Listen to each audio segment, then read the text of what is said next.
bukan rahasia jika setiap wanita ingin dibilang cantik. Tapi bagaimana sih menurut Anda definisi cantik?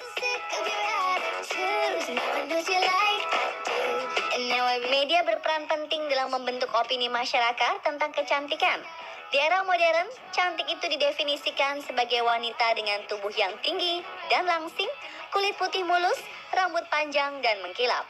Jika sebelumnya tolak ukur kecantikan itu berasal dari Eropa, perkembangan K-pop dan K-drama membuat masyarakat mulai melirik wanita Asia sebagai role model. Mata bulat, bibir merah dan tipis, kulit putih, leher jenjang, dan muka tirus. Para selebritis Korea sendiri harus mengorbankan tubuh dan uangnya untuk menciptakan bentuk tubuh dengan definisi cantik ideal melalui operasi plastik. Alhasil, kita suka sulit membedakan wajah artis-artis Korea ini karena memiliki struktur serupa. Padahal kita semua tahu bahwa manusia diciptakan berbeda-beda. Ada perbedaan ras dan gen yang membuat kecantikan itu relatif di berbagai negara. Kulit manusia, bentuk rambut, dan struktur muka diciptakan beragam. Unsur-unsur ini yang membuat standar kecantikan di setiap wilayah relatif berbeda dengan wilayah lainnya. Belum tahu kan kalau ternyata di Afrika makin hitam kulit Anda, maka semakin mempesona di mata lelaki? Bahkan di masa sekarang, ketidaksempurnaan bisa berubah menjadi sebuah kecantikan yang mendunia. Berikut ulasan makhluk Tuhan paling cantik di berbagai negara versi on the spot.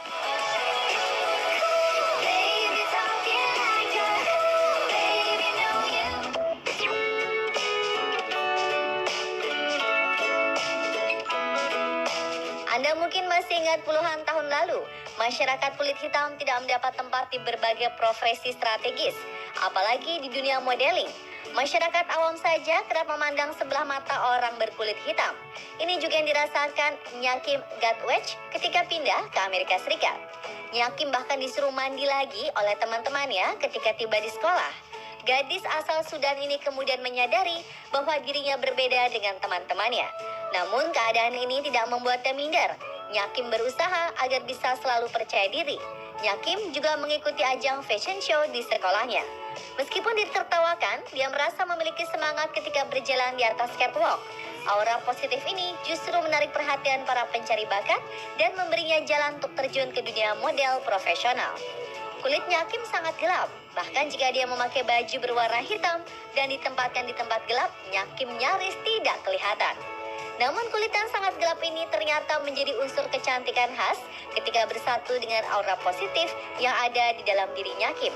Dia pun berkeliling dunia dengan profesi modelnya dan mendedikasikan diri untuk menyebarkan penilaian tentang kecantikan tradisional, bahwa setiap orang dengan kulit apapun memiliki kecantikan yang hakiki.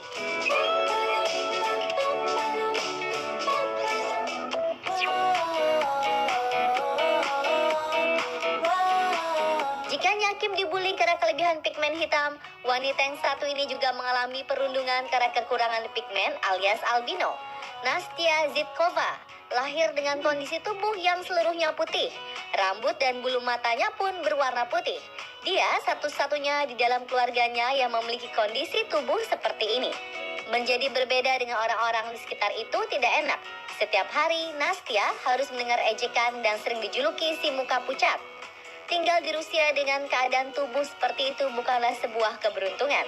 Orang-orang Rusia selalu merendahkannya. Untuk mengembalikan kepercayaan diri anaknya, Ibu Nastia pun memutar film-film anime Jepang yang tubuhnya mirip dengan Nastia. Dari film-film ini, Nastia mulai terinspirasi dan percaya bahwa orang seperti dia punya kemampuan ajaib. Selain itu, Nastia memiliki mata yang indah.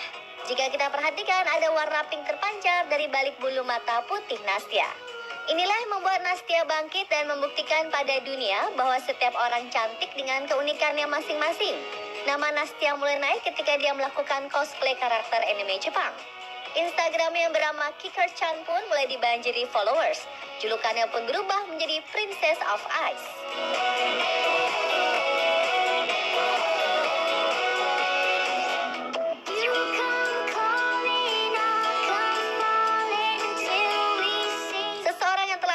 Down syndrome sering dipandang sebelah mata, namun tidak dengan Madeline Stewart. Dia punya mimpi yang tinggi dan ibu yang hebat. Roseanne Stewart, ibu Madeline, mengetahui keinginan putrinya adalah menjadi model. Namun, proporsi tubuh anak Down syndrome umumnya tidak memungkinkan untuk menjadi model. Tubuhnya gemuk dan kurang tinggi. Rosen tak kurang akal. Makanan Madeline benar-benar dijaga. Dia tidak boleh makan makanan junk food. Madeline juga rajin berolahraga untuk membentuk tubuhnya. Perubahan dan usahanya ini diunggah sang ibu di media sosial. Dari situlah akhirnya undangan untuk menjadi model berdatangan. Gadis penderita Down syndrome ini sudah menginjakkan kaki di New York Fashion Week, Paris Fashion Week, London Fashion Week, runway Dubai, dan beberapa runway ternama dunia. Semua undangan ini tidak disia-siakan oleh Madeline dan ibunya. Dia tampil melenggak-lenggok dengan sempurna di atas catwalk. Madeline pun mencetak rekor dengan menjadi model Down syndrome pertama yang tampil profesional dan mendunia.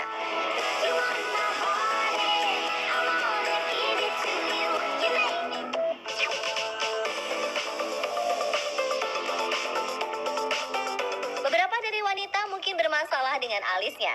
Alis yang berantakan bahkan bisa membuat seorang wanita mencukur habis alisnya dan diganti dengan alis sulam. Hal yang sama dialami oleh Natalia Castellar Calvani. Gara-gara alis yang terlalu tebal, gadis berdarah Puerto Rico ini pun sempat ingin mencukur alisnya. Untungnya sang ibu melarangnya dan menyuruhnya belajar mencintai alisnya sendiri. Dia sempat frustrasi, sampai suatu hari foto yang diambil adiknya dilirik oleh pencari model. Niles and Halston Heritage termasuk agensi yang sangat selektif. Mereka bahkan jarang menerima model yang belum berpengalaman dan masih muda seperti Natalia. Usianya masih 18 tahun ketika itu. Tetapi karena alisnya yang unik, Natalia bisa bersanding dengan model papan atas lain.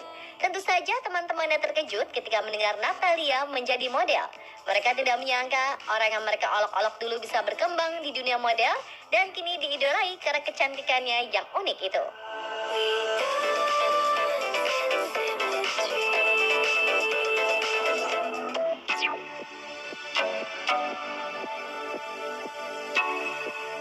Seperti namanya, seorang supermodel haruslah sempurna dalam segala hal, mulai dari rambut, kulit, wajah, postur tubuh, hingga kesehatannya. Tidak jarang para model profesional harus bersiap-siap pensiun atau mencari usaha lain di usia 40 tahun ke atas.